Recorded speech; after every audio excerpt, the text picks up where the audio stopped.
Hey everybody, what's up? This is Cog Dissonance for headsupsitandgo.com, and we're going to make a series of short videos to give people a taste for the sort of content they can see on the site.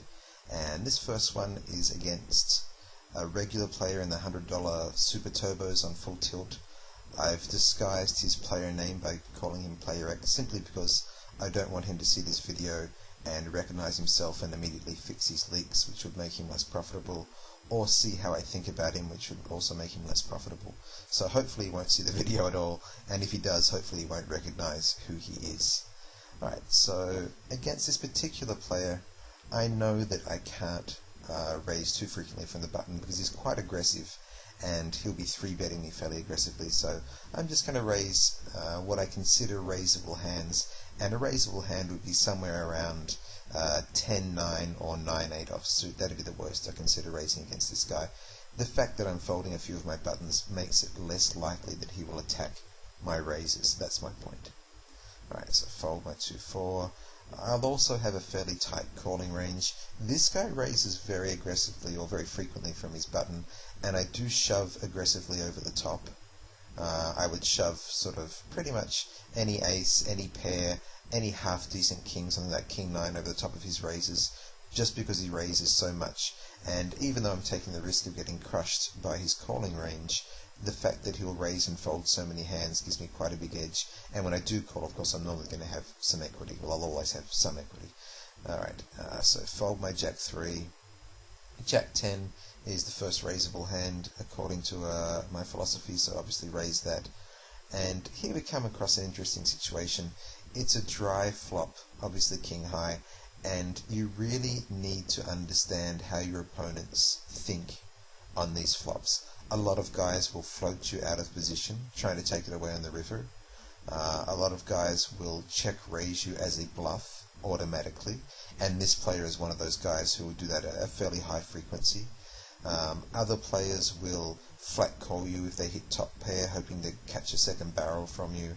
Other guys will sort of raise if they've picked up an unlikely draw like 5-6, flat call top pair and middle pair. Other guys will be raising middle pair, shoving middle pair. You've really got to have a feel for what your opponent's going to do, and I know this guy is going to check raise me as a bluff a very high percentage of the time, and therefore I'm going to induce that by putting in a slightly smaller c-bet size, and then I'm going to re-raise him.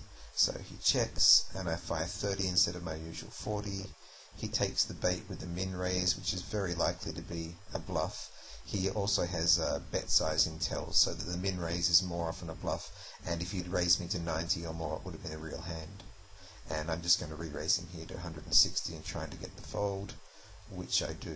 So if you are playing someone, you need to be taking notes on their behavior, and those notes will help you focus on the right things to think about during the game if you don't end up playing him again, so you haven't lost anything. But if you do play him again, those notes will be a gold mine that you can use to exploit your opponents over and over again. Alright, once again, 6-10, fairly tight calling range, not going anywhere with that. And against a lot of opponents, I would consider limping my pocket eights here, trying to get them to raise and attack my limp so I could shove or 4-bet them pre-flop. But against this particular opponent, the straight-up raise is normally best. He's fairly aggressive, and he'll certainly shove any ace in this spot, and quite a few kings like me. Alright, this is a pretty horrible flop for pocket eights. The queen in 10 hit his calling range fairly heavily, and also there'll be quite a few draws where he'll be calling my c-bet and I'll be in a difficult spot on the turn or river. Therefore, quite often I would check this back and try and control pot size, but I picked up a timing tell in this match, and he checked. I can't remember if it was either very quickly or very slowly, which made me think it was a good board to c-bet, and therefore I fired it out and took it down. Alright, once again, not going to mess around calling on junk or raising junk against this guy. And he is raising too frequently pre-flop. I would love to have something to shove over the top of his raises, but I'm not going to go shove 8-5. Alright, min raise my 10-9, and once again, this Jack-10 flop is kind of exactly the same as the Queen-10 flop. And while in general my rule would be fire this flop and take it down because you've hit it, I just decide to get a little bit cute and check behind, and this induces something from me on the turn. I was hoping that he would bet the turn and either flat him or raise him, depending on how wet the board was. Decide to flat, and a very safe river. I would not expect him to have too many fours in his range, and now when he checks I just bet for value.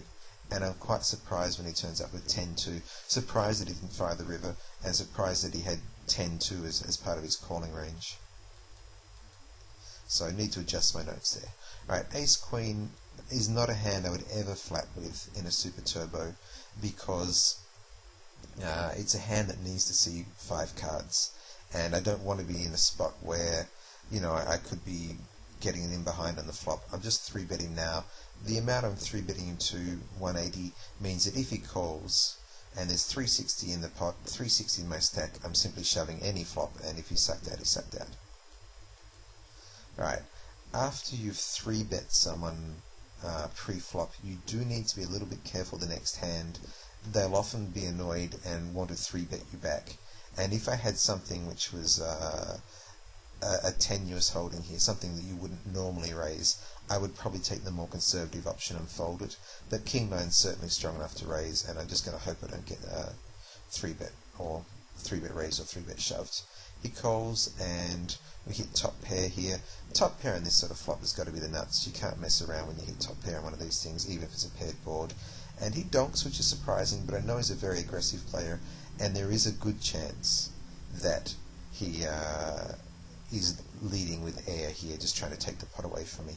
I'm going to flat, there's no point raising him, and hope he's going to fire a second barrel.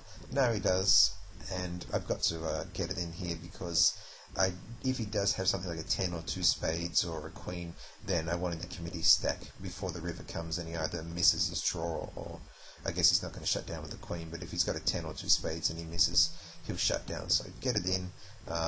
There's quite a few chips here, about 420 or something, so he's pretty much committed to call if he's got anything, and he folds, so he was just on air. Alright, we've got him down to roughly, I guess, a little over 6 big blinds, so there won't be too much play at this stage. It'll normally be shove or fold. And he shoves. I expect him to shove fairly wide. I wouldn't try limping this. He'll just shove straight over the top of my limp normally. So I can't do that against this particular player. He does limp, but I know his style, and there's a very, very high chance he's got a monster here. So I'm just going to check behind, see a flop, and get away from the hand if it doesn't work out for me. Right, Ace-2 at, what is it, almost 9 big blinds, very shovable, and he folds. Here I make what I think is a clear error. I should shove over the top of his min raise. Flatting with King 10 I think is not good play, and I choose to call and then I give up post flop. As I said, that's just an error. I should have shoved. Alright, King 4 is shovable. I decide to limp, which is a little bit unusual for me. Normally I just shove that here. And we hit top pair, which is lovely, and he's donking again. This is either, well, it's hard to tell, it could be absolute junk. Well, I'm going to min raise him here, and when he flats me, I think he's either got a jack or a draw. A king he'd certainly get in at this stage. So he's either got 2 hearts or he's got a jack. When the 3rd heart comes on the turn, I decide to take the conservative option and just slow down a little bit. And when he doesn't bet the river, he's seen me check the turn. He's not going to have the flush, so I think it's a jack and I can get some value, and I try for about 90 chips and get called by Jack 2. Maybe if I'd have bet the turn I might have got more chips out of him, I don't know. Alright, King 8, he's going to call his shove, that's an easy call, and his Ace 10 is good. And I fold this 2-5. Obviously I can't, it's not very shovable, but the point is, he then goes and shoves 10-5. If you've got someone who is not attacking you very aggressively, I think you could fold 10-5 and wait for a slightly better spot. I know it's he's only got 4 or 5 big blinds, but I've just folded to him pre-flop. Anyway, this is the end of the match when my Ace-King holds. So that's a short taste for sort of material we have on headsupsitandgo.com. Hope you've enjoyed the video, and until the next one, run good.